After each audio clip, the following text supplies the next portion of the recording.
آج کل اور ہم اسی پہ بات کر رہے ہیں اور سارے لوگ جو ہیں اس بات پر غور کرتے ہیں۔ بہت سارے لوگ جو ہیں اس بات پہ آبجیکشن کرتے ہیں کہ 25 دسمبر جو ہے وہ کرسمس نہیں، مطلب ہمیں خدا یسوع مسیح کی پیدائش کا دن نہیں ہے تو ہمیں نہیں منانا چاہیے، ہمیں یہ نہیں کرنا چاہیے۔ بہت سارے لوگ اس طرح کی باتیں کرتے ہیں، لیکن میں ہمیشہ ان کو یہ ایک بات کہتی ہوں کہ ہمیں جو ہے، کیونکہ خدا کا کلام میں کہیں بھی نہیں لکھا کہ خدا یسوع مسیح کی پیدائش کب ہوئی تھی، لیکن جو ریفرنسز ہم اگر دیکھیں تو لوگوں کے کہنے کے مطابق یا جو ہم کلام کو اگر دیکھیں تو اس میں کہتے ہیں کہ یا تو سپرنگ کا سیزن ہے، اور کچھ لوگ کہتے ہیں کہ وہ خزاں مطلب ستمبر اکتوبر کا ٹائم پیریڈ ہے، لیکن ایگزیکٹ کسی کو بھی کوئی نہیں پتا کہ کب ہے۔ لیکن ہمیں جو ہے اس بات پر غور کرنی چاہیے، جو ضروری ہے وہ یہ ہے کہ کرسمس جو ہے اس کا مقصد کیا ہے، اس کو منانے کا مطلب کیا ہے۔ اور اگر یہ کرسمس نہ منایا جاتا تو خدا یسوع مسیح کی گواہی جو ہے وہ بہت سارے لوگوں پر، دوسری قوموں پر شاید نہ پہنچتی۔ اگر ہم خاموش رہتے اور نہ منایا جاتا تو جب کرسمس آتا ہے تو بہت سارے لوگ اس بات پر غور کرتے ہیں، اور آج ہم دیکھتے ہیں، انٹرنیٹ پہ دیکھتے ہیں، بہت ساری چیزوں پر دیکھتے ہیں کہ خداوند یسوع المسیح کی پیدائش کو جو ہے زیر بحث لایا جاتا ہے، اس پہ بات کی جاتی ہے کہ وہ کون ہے، وہ کیوں آیا اور اس کے آنے کا مقصد کیا۔ مطلب ہر چیز میں ہم جو ہے یہ کہہ سکتے ہیں کہ اس سے خداوند کے نام کو عزت و جلال ملتا ہے۔ باقی خدا کا کلام جو ہے وہ اپنا اثر رکھتا ہے، اور خدا کا کلام جو ہے وہ دلوں کو تبدیل کرنے والا ہے، اور جن کو خداوند نے تبدیل کرنا ہے، جن پر خداوند کا فضل ہوتا ہے، خداوند ان کو تبدیل کرتا ہے اور ان پر یہ بھید ریویل کرتا ہے کہ خداوند یسوع مسیح کون ہے۔ تو میرے عزیزو، ہم دیکھتے ہیں کہ لوکا کی انجیل میں جو ہے لوکا بڑی تفصیل کے ساتھ جو ہے وہ بیان کرتا ہے، جبکہ ہم نے متی میں بھی پڑھا تھا، لیکن متی میں صرف جو ہے وہ اتنا ہی بتایا گیا ہے کہ خدا یسوع مسیح کی پیدائش کے بارے میں اگر ہم پڑھیں متی کی انجیل میں، جیسے کہ ہم نے پڑھا تھا پہلے بھی، تو صرف اس نے اتنا لکھا ہے پہلے باب اس کی 18 آیت میں کہ اب یسوع مسیح کی پیدائش اس طرح ہوئی کہ جب اس کی ماں مریم کی منگنی یوسف کے ساتھ ہو گئی تو ان کے اکٹھے ہونے سے پہلے روح القدس سے حاملہ پائی گئی۔ یہاں پہ صرف اتنا لکھا ہے کہ وہ روح القدس کی قدرت سے جو ہے وہ حاملہ ہوئی اور وہ کنواری تھی۔ ابھی دونوں ہسبینڈ وائف جو ہیں وہ اکٹھے نہیں ہوئے، اور یہاں پر وہ یوسف کی بات کرتا ہے، لیکن جب ہم لوکا کی انجیل میں دیکھتے ہیں تو لوکا کی انجیل میں جو ہے لوکا جو ہے وہ بڑی ڈیٹیل کے ساتھ جو ہے، اب وہ جو مقدسہ مریم کے ساتھ جو ہے وہ اس کا مکالمہ ہے فرشتے کا، جبرائیل فرشتے کا، یا مقدسہ مریم جو ہے جبرائیل فرشتے کے ساتھ جو سوال و جواب کرتی ہے، وہ اس کے بارے میں ڈیٹیل سے بیان کرتا ہے۔ اور ہم یہاں پر یہ دیکھتے ہیں کہ جو لوکا ہے، ہم جانتے ہیں کہ لوکا طبیب تھا، اور یہ لوکس جو ہے یہ یونانی نام ہے اور یہ غیر یہودی نام ہے، اور یہ غیر یہودی ہے، اور ہم یہ بھی جانتے ہیں کہ یہ پولس کا شاگرد ہے، اور پولس رسول جو ہے وہ اس کے بارے میں جو ہے وہ ذکر کرتا ہے اپنے غلطیوں کے نام خط میں، جو ہے وہ اس کا ذکر کرتا ہے، اس کے 4 باب اس کی 14 آیت میں جو ہے وہ اس کے بارے میں بیان کرتا ہے، جس میں وہ کہتا ہے کہ میرا پیارا لوکا۔ اس کے بعد ہم دیکھتے ہیں کہ لوکا کی انجیل جو ہے کے ساتھ ساتھ اس نے جو ہے اعمال کی کتاب جو ہے وہ بھی اس نے لکھی تھی، اور یہ تقریباً اس نے لوکا کی انجیل اس نے 58 اے ڈی میں لکھی، اور اعمال کی کتاب جو ہے اس نے 61 اے ڈی میں لکھی تھی۔ اور لوکا جو ہے وہ بڑی ہی ڈیٹیل کے ساتھ جو ہر چیز کو بیان کرتا ہے، ایک چھوٹی چھوٹی بات کو بھی جو ہے، اس کا مطلب ہے کہ اس نے بڑی تحقیق کی ہے، جیسے کہ وہ شروع میں یہ کہتا ہے چونکہ بہتوں نے اس پر کمر باندھی ہے کہ جو باتیں ہمارے درمیان واقع ہوئی ان کو ترتیب وار بیان کریں، جیسا کہ انہوں نے جو شروع سے خود دیکھنے والے اور کلام کے خادم تھے ان کو ہم تک پہنچایا۔ یعنی کہ ہم یہ دیکھتے ہیں کہ جنہوں نے خود دیکھا، جو خدا یسوع مسیح کے ساتھ رہے، وہ لوگ جو خدا یسوع مسیح کو دیکھتے تھے، ان کے ساتھ اٹھتے بیٹھتے تھے، انہوں نے بھی بیان کیا۔ اور اسی طرح سے وہ کہتا ہے کہ میں نے بھی یہ موزس تفلس، میں نے بھی مناسب جانا کہ سب باتوں کا سلسلہ شروع سے ٹھیک ٹھیک دریافت کر کے ان کو تیرے لیے ترتیب سے لکھوں۔ یہاں پر یہ دیکھتے ہیں کہ وہ کہہ رہا ہے کہ میری کوشش یہ ہے کہ میں پوری تحقیق کروں اور چھوٹے چھوٹے پوائنٹس اور چھوٹی چھوٹی باتوں کو بھی میں کلیئر کر کے لکھوں، تاکہ ان کی جو پختگی ہے تجھے معلوم ہو جائے۔ پختگی کا مطلب کہ یعنی کہ ان کے جو ہے وہ اس بات کا پروف ہو جائے کہ وہ باتیں واقعی سچ ہیں، تحقیق کے بعد، مطلب जैसे कि कोई इंसान अगर किसी प्रोजेक्ट पे काम कर रहा हो तो वो उसके छोटे-छोटे पॉइंट्स को, या कोई किसी चीज़ पे इन्वेस्टिगेशन कर रहा हो, कोई भी हो मसला हो या कुछ वाक़या हो जाए ऐसा, तो कुछ लोग ऐसे होते हैं जो इन्वेस्टिगेटर्स होते हैं। वो कुछ तो बस नॉर्मल इन्फॉर्मेशन लेते हैं, लेकिन कुछ ऐसे होते हैं जो बड़ी ही डिटेल के साथ छोटे-छोटे पॉइंट्स को भी नहीं छोड़ते और उन पे बात करते हैं। लूका जो है वो इसी तरह से, उसने जब लूका की इंजील लिखी है तो उसने ये पूरी डिटेल पहले उसने लोगों से ली है, फिर उसके बाद उसने इसको लिखा है।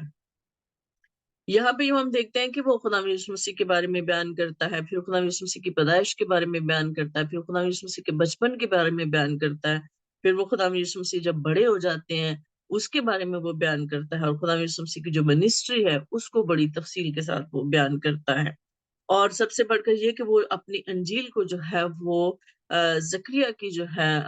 वही से शुरू करता है। कि वो किस तरह से मतलब डिटेल से बयान कर रहा है कि जो ज़करिया है वो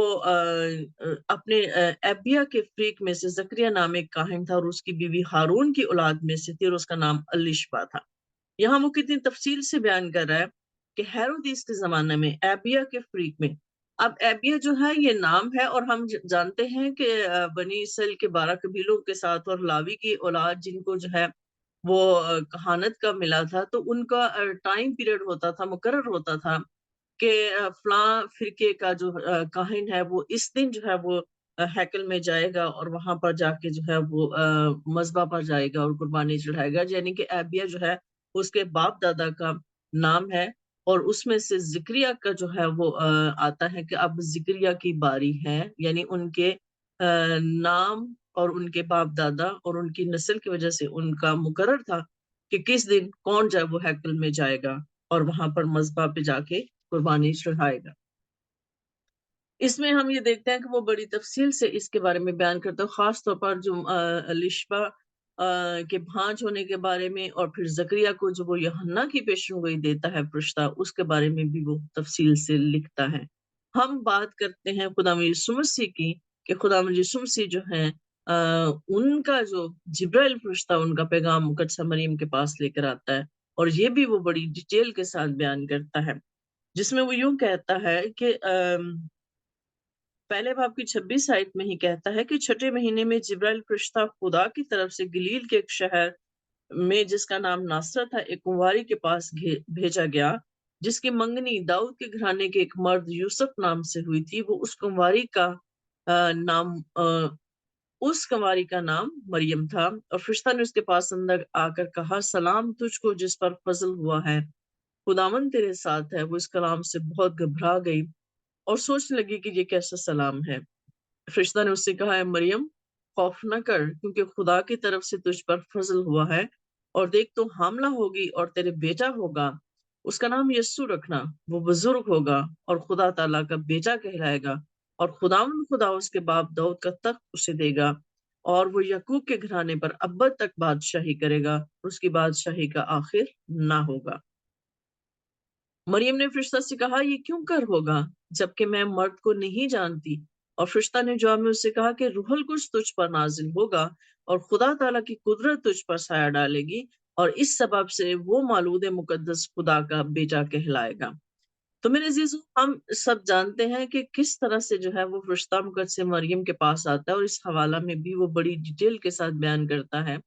और ये कि सबसे बड़ी बात ये कि फरिश्ता ने उसे कहा कि ए मरियम, खौफ ना कर, क्योंकि खुदा की तरफ से तुझ पर फ़ज़ल हुआ है, क्योंकि मुकद्दसा मरियम डर जाती हैं, और खुदा की तरफ से तुझ पर फ़ज़ल। फ़ज़ल जो है हम जानते हैं कि ये एक अनफ़ेवर्ड कंडीशनल लव है। मतलब ऐसा लव जिसमें कोई कंडीशंस नहीं होती, बेलौस मोहब्बत, या खुदा की तरफ से मोहब्बत का जो हमें तोहफा दिया जाता है, उसको हम फजल कहते हैं। यानी जिसको खुदा की जो हो जाती है, फेवर हासिल हो जाती है, वो उस पर खुदा का फजल हो जाता है और खुदा उसको चुन लेता है। तो मुकद्दसा मरियम को खास इस काम के लिए चुना गया, और फरिश्ता जो है वो ये कहता है कि तू हामला होगी और तेरे बेटा होगा और उसका नाम यीशु रखना। यहाँ पे हम ये देखते हैं कि जिस तरह से मत्ती ने यूसुफ से कहा कि उसका नाम यीशु रखना, यहाँ पे फरिश्ता जो है वो मुकद्दसा मरियम से कहता है कि तू उसका नाम यीशु रखना, और हम सब जानते हैं कि यीशु का मतलब जो है वो निजात देने वाला है।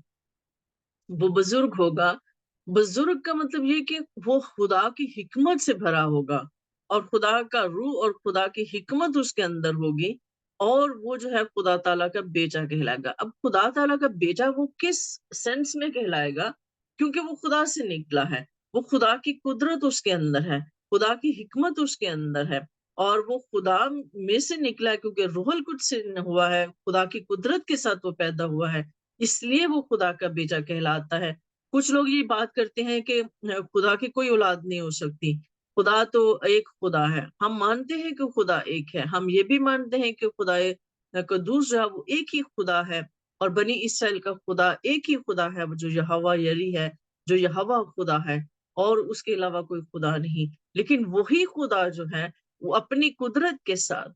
बदन में आया और उसने बेटे का बदन इख्तियार किया और उसने यीशु मसीह का बदन इख्तियार करने के बाद वो जब जमीन पर हमारी तरह इंसान बना तो हमारे साथ रहा।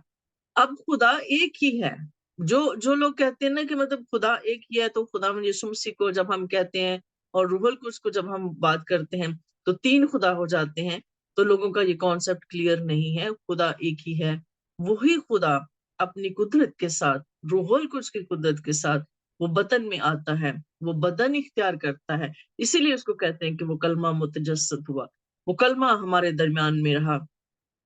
और ये कि वो जब बेटा बना तो उसने बेटे का जो है वो नाम पाया, उसको बेटे का नाम दिया गया और उसके बाद जो है खुदावंद खुदा उसके बाप दाऊद का तख्त उसे देगा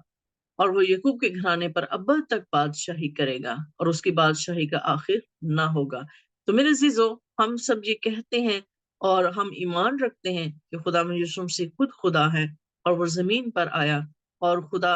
बाप दाऊद का तख्त जो उसे देगा, वो अपनी सल्तनत पर कायम होगा और अपनी सल्तनत को दोबारा यहाँ पर आके कायम करेगा और वो यकूब के घराने पर अब्बद तक बादशाही करेगा। बेशक इस वक्त इसराइल कौम जो है वो भटक चुकी थी और जो है वो खुदा यीशु मसीह को वो कबूल जितने कर चुके हैं और जो नहीं कर चुके, लेकिन फिर भी खुदा यीशु मसीह जो है वो अपनी कौम बनी इसराइल, जब वो खुदा यीशु मसीह पर ईमान लाएंगे वो उन पर अब्बद तक बादशाही करेगा। और हम सब जानते हैं कि जैसे लिखा है कि फिर एक ही गल्ला होगा, एक ही चरवाहा होगा, ये खुदा का कलाम कहता है और ये प्रोफेसी है। तो इसका मतलब है कि फिर सब एक ही होंगे।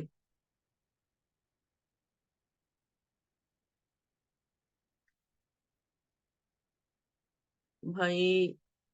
हमें ज्वाइन करें लेकिन वो उनका क्लिक नहीं हो रहा, पता नहीं क्यों।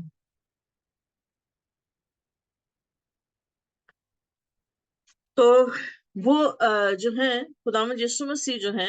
अपने याकूब के घराने पर अब तक बादशाही करेंगे, यानी इसराइल कौम और बनी इसराइल कौम जब खुदावंद यीशु मसीह पर ईमान ले आएंगे और गैर कौमें भी खुदावंद यीशु मसीह पर ईमान ले आएंगी, उतने लोग जितने रूहुल कुद्स की हदायत से जिन पर खुदावंद का फजल होगा, वो सब जो हैं जिन्होंने सच्चे दिल से खुदावंद को ढूंढा है और खुदावंद ने अपना अपन पर जाहिर किया है, वो उस बादशाही में शरीक होंगे और हमारा खुदा यीशु मसीह उन सब पर बादशाही करेगा और उसकी बादशाही का आखिर ना होगा और वो फिर बादशाही कभी खत्म ना होने वाली होगी। वो अब्दुल्लाबाद तक बादशाही करेगा। और फिर आगे हम देखते हैं कि मरियम ने फरिश्ता से कहा कि यूं क्यों कर होगा जबकि मैं मर्द को नहीं जानती। और फरिश्ता ने जवाब मुझसे कहा कि रूहुल कुद्स तुझ पर नाजिल होगा और खुदा ताला की कुदरत तुझ पर साया डालेगी और इस सबब से वो मौलूद मुकद्दस खुदा का बेटा कहलाएगा। क्योंकि वो रूहुल कुद्स से पैदा हुआ है, वो खुदा की कुदरत से पैदा हुआ है, इसलिए जो है वो खुदा का बेटा कहलाया है। उसको बेटे का लक़ब दिया गया है, उसको बेटे का नाम दिया गया है। लेकिन हम ये नहीं कह सकते कि खुदा की कोई खुदा जो है वो जो मतलब बाज़ लोग जो उसको फिज़िकली सोचते हैं, हम ऐसा नहीं कर सकते। लेकिन खुदा की कुदरत की वजह से, खुदा के कुदरत से वो पैदा हुआ, वो बतन में आया, इसलिए उसको बेटे का नाम दिया गया है, बेटे का लक़ब दिया गया है। और हम सब ये जानते हैं कि मुकद्दसा मरियम जो है, उसके साथ ये क्वेश्चन करती है, वो क्यूरियस होती है, इसलिए वो क्वेश्चन करती है। और ये भी जानते हैं कि वो इस बात को बड़े गौर से सुन भी रही है। ये नहीं कि उसने सुनी अनसुनी कर दी है। वो बड़ी तवज्जो के साथ रिश्ते की बात को सुन भी रही है और उसके साथ जवाब भी, उसके सवाल और जवाब भी उसके साथ कर रही है और मकालमा भी उसके साथ कर रही है। پھر اس کے بعد ہم یہ دیکھتے ہیں کہ وہ اس کو یہ بات کرتا ہے، اور دیکھ تیری رشتہ دار الشبا کے بھی بڑھاپے میں بیٹا ہونے والا ہے، اور اب جو اس کو بھانس کہلاتی تھی 6واں مہینہ ہے، کیونکہ جو قول خدا کی طرف سے وہ ہرگز بے تاثیر نہ ہوگا۔ قول کا مطلب خدا کا کلام، وہ ہرگز بے تاثیر، یعنی کہ وہ کبھی بھی اثر کیے بغیر نہیں رہتا۔ خدا جو کلمہ اپنا بھیجتا ہے، خدا جو اپنا کلام بھیجتا ہے، وہ کبھی بھی بے تاثیر اوپر نہیں جاتا، وہ اپنا کام کر کے واپس جاتا ہے۔ اور مریم نے کہا کہ دیکھ میں خداوند کی بندی ہوں، میرے لیے تیرے قول کے موافق ہوں، تب فرشتہ اس کے پاس سے چلا گیا۔ اور یہاں پر ہم یہ دیکھتے ہیں کہ مریم جو ہے اپنے آپ کو سرنڈر کر دیتی ہے، اور پھر کہتی ہے کہ میں خداوند کی بندی ہوں، میں مطلب سرونٹ ہوں خدا کی، میں خدا کی غلام ہوں، اور جیسا خداوند نے میرے لیے چنا ہے، جیسا خدا نے میرے لیے رکھا ہے، جیسا اس نے میرے لیے کلام بھیجا ہے، میرے لیے ویسا ہی ہو۔ حالانکہ وہ اس بات کو جانتی تھی کہ یہ کوئی اتنا آسان کام نہیں ہے جس معاشرے میں رہتی ہوں، لیکن اس کے باوجود بھی جو ہے اس نے اپنے آپ کو سرنڈر کیا، اور اپنا آپ اس نے دے دیا، اور اس نے خدا کے اس نجات کے منصوبے کو جو خدا نے شروع سے بنایا تھا، اس کی تکمیل کے لیے اس نے اپنا کردار ادا کیا۔ ہم نے پہلے بھی بات کی تھی کہ جس طرح سے یوسف جو ہے متی کی انجیل میں جو ہے وہ بڑی ہمبلی جو ہے، جب فرشتہ جو ہی اس سے بات کرتا ہے، خدا انٹروین کرتا ہے، خدا اس کو کہتا ہے کہ یہ میری طرف سے ہے، یہ تو جا اور اس کو اپنی بیوی کو اپنے ساتھ لے کے آ۔ تو وہ جو ہے اپنی بیوی کو ساتھ لے آتا ہے، کوئی بحث نہیں کرتا، کچھ نہیں کرتا، وہ بھی اپنے آپ کو خدا کی مرضی کے سامنے سرنڈر کرتا ہے۔ اسی طرح مقدسہ مریم بھی اپنے آپ کو سرنڈر کرتی ہے، اور دونوں ہی راست باز خدا کے اس نجات کے منصوبے کی تکمیل کے لیے اپنا آپ دے دیتے ہیں۔ اور ہم یہ جانتے ہیں کہ ان کو کتنی مشکلات پیش آئیں، کس کس طرح سے وہ یعنی کہ بیت الہم سے لے کے، اور سوری ناصر سے لے کے بیت الہم تک انہوں نے سفر کیا، گدھے پہ سفر کیا، کیسے سفر کیا، اور ایک پریگنٹ وومن جو ہے وہ اس کے لیے کتنی مشکل ہوتی ہے، پھر اس کے آخری دن چل رہے ہوں، ہم سب جو اپنے گھروں میں رہتے ہیں، ہم جو ہے کتنا مشکل ہو جاتا ہے آخری ٹائم میں اٹھنا بیٹھنا عورت کے لیے کتنا، اور لیکن اس نے وہ سارا کچھ سہا، سفر کیا، وہاں تک پہنچی، پھر دونوں کے پاس جگہ نہیں ہے، اور سردی بھی ہے باہر، اور پھر ان کو جگہ نہیں مل رہی، پھر وہ وہیں پر بیٹھ گئے، زمین پر ہی بیٹھے ہوئے ہیں، اور جب وہ پیدا ہو جاتا ہے تو پھر اس کو چرنی میں رکھتے ہیں، پھر اور کوئی ہے بھی نہیں ہے پاس، دونوں ہی ہیں، لیکن دونوں نے ایک دوسرے کو سپورٹ کیا، ایموشنل سپورٹ ایک دوسرے کو دی، دونوں نے ایک دوسرے کو جس طرح سے بھی ہو سکا ایک دوسرے کو سپورٹ کیا، اور انہوں نے خدا کے اس منصوبے کی تکمیل کے لیے اپنا کردار ادا کیا۔ اس کے بعد بھی ہم یہ دیکھتے ہیں کہ کس طرح سے جو ہے وہ وہاں سے بھاگتے ہیں ہیرودیس بادشاہ کے ظلم سے بھاگنے کے لیے، ناصرت ان کو مصر میں جانا پڑا، وہاں پر وہ جا کر رہے، جیسی کہ پیشن گوئی خدا یسوع مسیح کے بارے میں کی گئی تھی کہ میں نے اپنے بیٹے کو مصر سے بلایا۔ یہ ہم اس میں پڑھتے ہیں متی کی انجیل میں، اگر ہم دیکھیں تو یہ اس کے بارے میں لکھا ہوا ہے کہ خدا نے اپنے بیٹے کو مصر سے بلایا۔ تو یعنی کہ یہ ساری جتنے بھی جو بھی واقعات ہو رہے تھے، وہ یہ ہوسیا اس کا 11 باب اس کی 1 آیت میں یہ حوالہ لکھا ہوا ہے، اور کس طرح سے جو ہے خدا یسوع مسیح وہاں پر جا کے رہتے ہیں، اور ہمیں پتہ ہے کہ ایک ملک سے جب دوسرے ملک میں انسان جاتا ہے، اور جس کے پاس گھر بھی نہ ہو، جس کے پاس اتنا کچھ نہ بھی ہو، پھر بھی وہ کس طرح سے گزارا کرتا ہے۔ ایک انسان ہوتے ہوئے اگر ہم سوچیں تو یہ ساری مشکلات ان کو پیش آئیں خدا یسوع مسیح کو پالنے میں، خدا یسوع مسیح کی پرورش کرنے میں، اور پھر واپس آ کے وہ کس طرح سے اپنا روزگار سنبھالتے ہیں ناصرت میں جا کر۔